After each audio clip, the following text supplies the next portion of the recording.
Hello, and thank you for joining this OncLive TV peer exchange.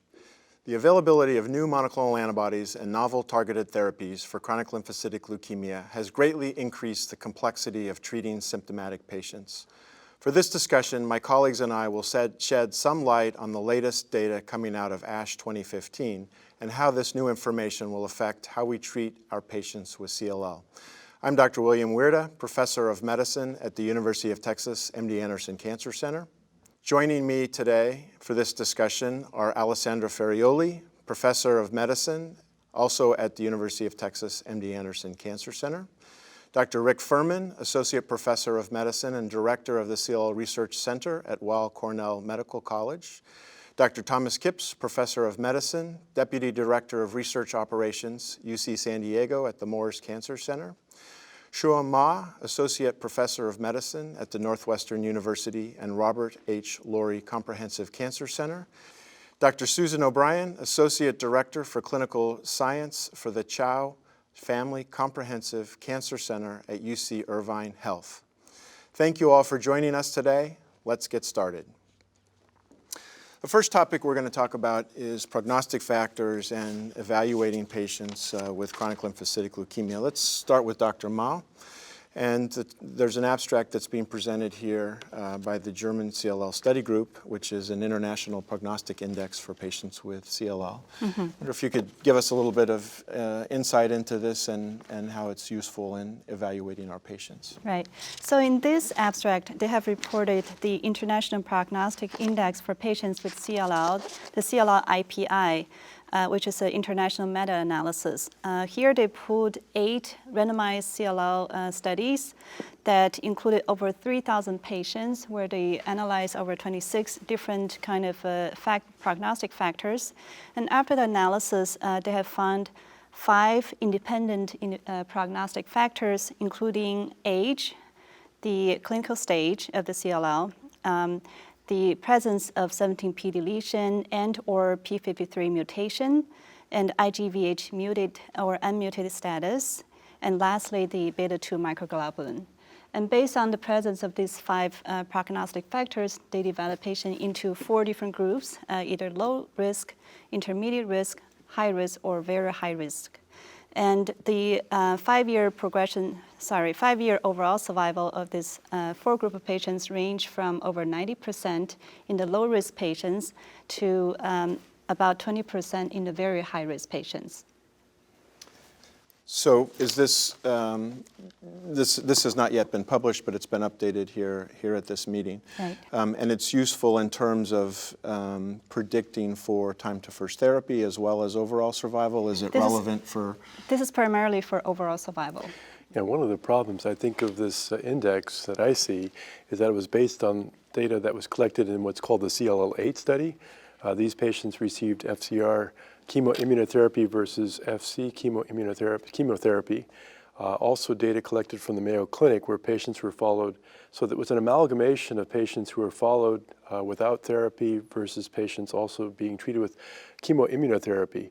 I think with the advances that we currently have, it's calling into question some of the prognostic indicators that we have used in the past to stratify our patients. So I think we have to be very careful about applying a metric such as the IPI to patients currently because it really doesn't take into account the newer therapies of ibrutinib or idelalisib or even obinutuzumab for that matter. So I think this is going to need to be adjusted. Some of the prognostic factors in the IPI are very similar to what has already been known. I know that, Bill, you've put together a nomogram that has put together things such as beta-2 microglobulin, adverse cytogenetics, the mutation status of the antibody genes. These are all very important and they're incorporated in the IPI. I don't think we're going to dispense with those, but I think we have to be very careful going forward with a algorithm that really is structured on today and yesterday's treatments. I think we're going to have to change that.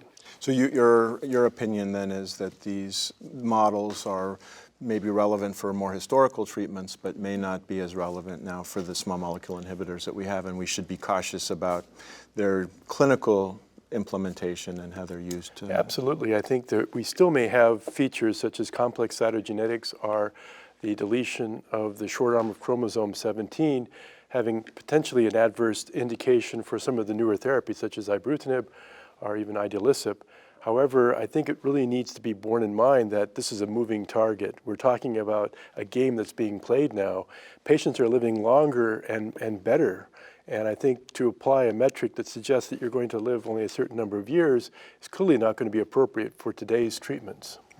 Definitely, I would agree. I mean, I think we all realize that most of our patients, or many of our patients, can be observed for many, many, many years, and some of them don't even need treatment. I think it's important to keep that in mind and to have an appreciation of the prognostic factors, yet not really use them to assess patients when they need to start treatment, or use them to initiate treatment, but more, again, for informational purposes and to give us an idea about the biology of the disease. And I must say it was called the International Prognostic Index because they had more than 2 people from different countries. Well, That's I think we need to wait. I mean, the paper, this was an ASCO abstract that we reviewed. The paper is going to come up soon.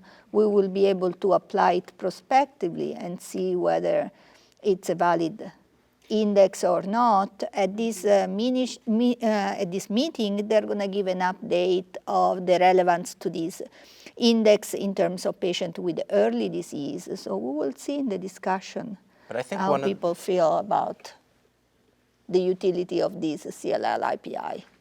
But I can't agree enough with Dr. Kipps and the importance of being able to use in clinical practice helpful measures for our patients. And no matter what new prognostic factors we develop, and of course CLL doesn't really need any more prognostic factors, it's really going to be dependent upon those classic criteria from the original IWCLL or NCI working groups, based upon progression of disease, rise stage, and all those factors that are just clinically apparent. They're going to determine when you're going to initiate therapy.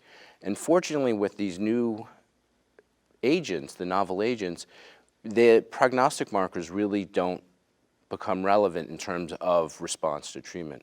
Where I really think the majority of effort needs to be in this day and age is going to be identifying those patients who are unlikely to be basically maintained on a BCR antagonist long term. So there are some patients with 17p deletion or some other genetic abnormalities that might have or are likely to have progression on a BCR antagonist. And those are the prognostic markers that we need to identify, because they're the ones that are going to tell us that ibrutinib by itself is not going to be long-term the best option for this patient. And I think likewise, looking at like V gene family 4-39 or Notch1 mutations, things that predict for Richter's transformation, which is often a mode of escape from the BCR antagonists, really become increasingly important, because those are the things that really may indicate to us that we have to change our treatment strategy.